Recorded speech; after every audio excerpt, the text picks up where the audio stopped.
Hello সবাইকে, আমি তুলি। তোমরা তো আগের ভিডিওতে শুনলে দীপের বার্থডে, তো সেলিব্রেশনটাও দেখে নাও।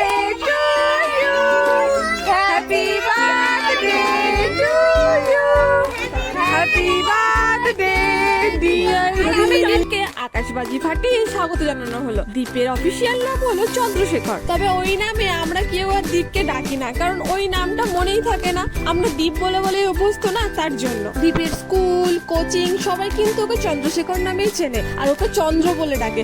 আমাকে যদি বলো তাহলে আমার কিন্তু চন্দ্র মানে চাঁদ যুক্ত সবকিছুই পছন্দ, খুবই ভালো লাগে। এখানে এখন চলছিল ফটো সেশন। মেশো, মাসি, দিদা সবার সঙ্গে এক এক করে ফটো তোলা হচ্ছিল।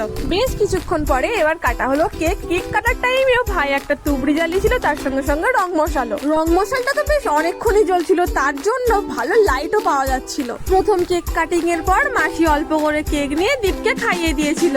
তোমরা হয়তো ভাবছো যে দীপটা অনেক বড় ছেলে, তাও তার জন্য ছোট্ট মতো একটা লায়ন কেন? আসলে এই কেকের প্ল্যানটা ছিল পুরোপুরি ভাইয়ের, মানে সৌরভ ভাইয়ের। ভাই বলল, মামা তো আমার শের, তো শেরকা বাচ্চা ছোট শের, তো ওটা ভেবেই কেকটা নেওয়া হয়েছিল।